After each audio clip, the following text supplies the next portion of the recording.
day, Mom. We are the Racing Educator Cluster Group 2. Today, we are going to discuss the Humanism Learning Theory. Humanism Learning Theory, it emphasizes the freedom and autonomy of learners. It connects the ability to learn with the fulfillment of other needs or the building on Maslow's hierarchy and the perceived utility of the knowledge by the learner. When we see humanism, a paradigm that emerged in the 1960s focuses on the human freedom, dignity, and potential. A central assumption of humanism, according to Wett 2001, is that people act with intentionality and values.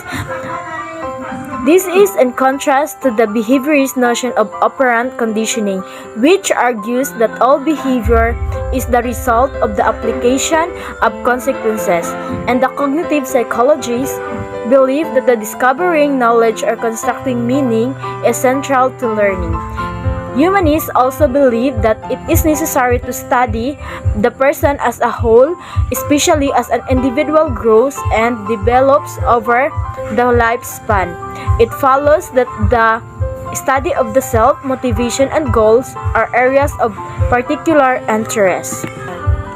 And also, humanism is a progressive philosophy of life that, without theism or their supernatural beliefs, affirms our ability and responsibility to lead ethical lives of personal fulfillment that aspire to the greater good. Humanism is a rational philosophy informed by science, inspired by art, and motivated by compassion. What is the aim of humanism and education? The aim of humanism and education is humanistic teacher believe that students will be motivated to learn a subject if it's something they need and want to know. The goal of education should be to foster students' desire to learn and teach them how to learn. Students should be self-motivated in their studies and desire to learn on their own. The student we need to learn will and be motivated. They don't get tired of listening to us. What is the humanism theory?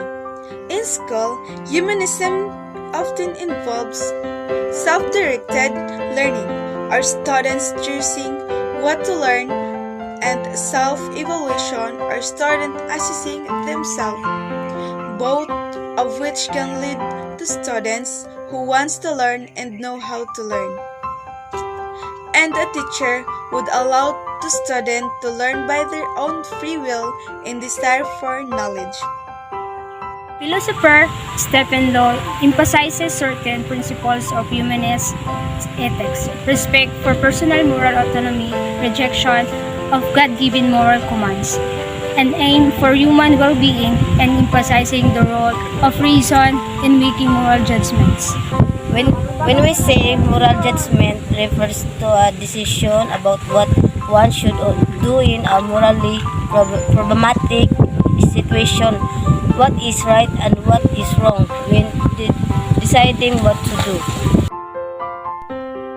We have three characteristics of humanism learning theory: the rational thought, naturalism, and altruistic morality. So when we say rational thought is the principle that knowledge is rooted in rational thought, observations, and experimentation and experience, while naturalism is humanist embrace naturalism, whereby they believe truth can be found in observing nature to determine natural laws and focus. And the last characteristics of humanism's learning theory is the altruistic morality.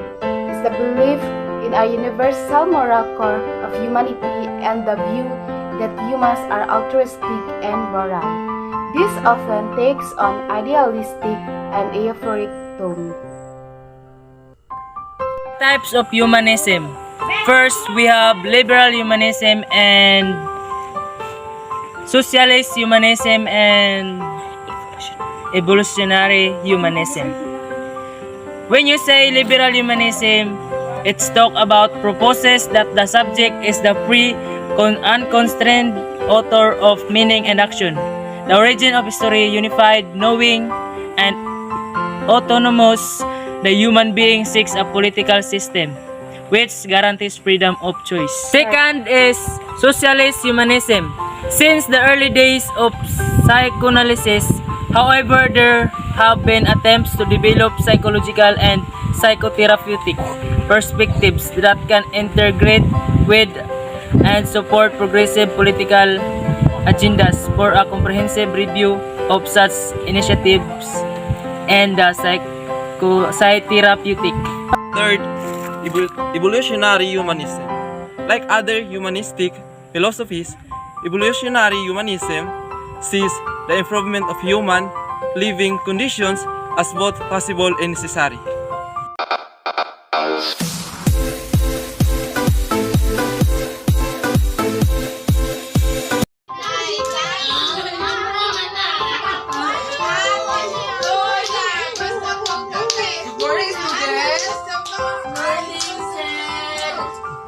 Anong ginagawa nyo? Sir, nagagawa ko po, sir. Ayun, dalawa. Umayos kayo.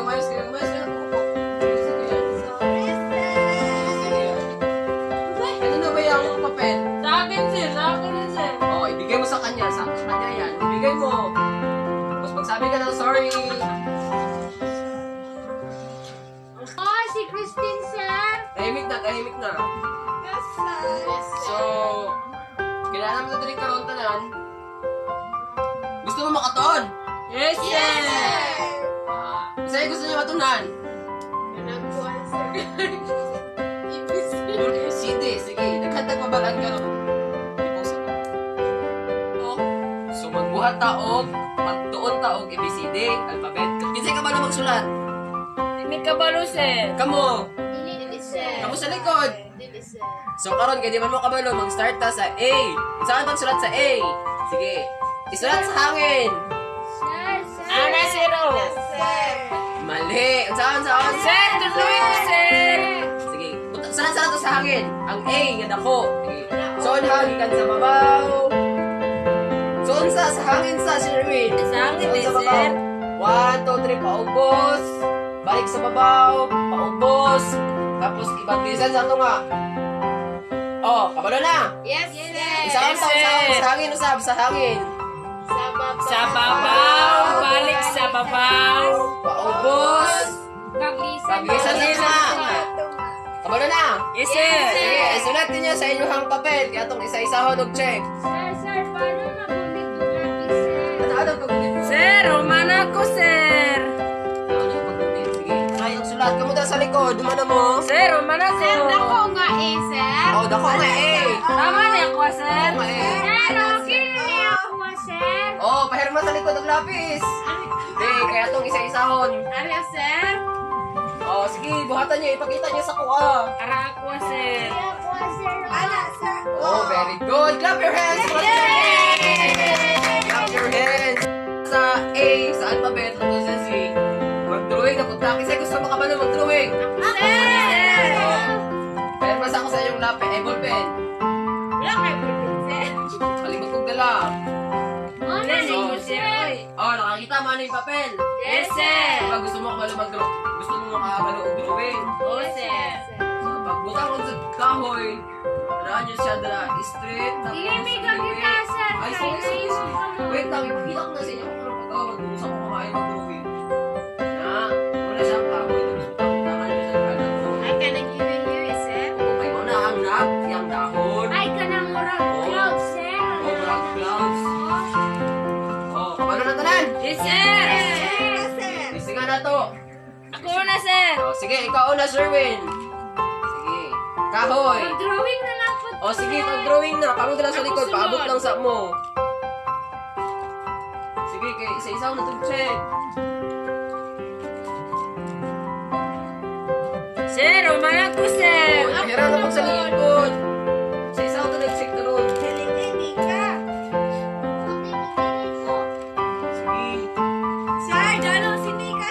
Ulat lang. Kaya wala pa siya nakuhan.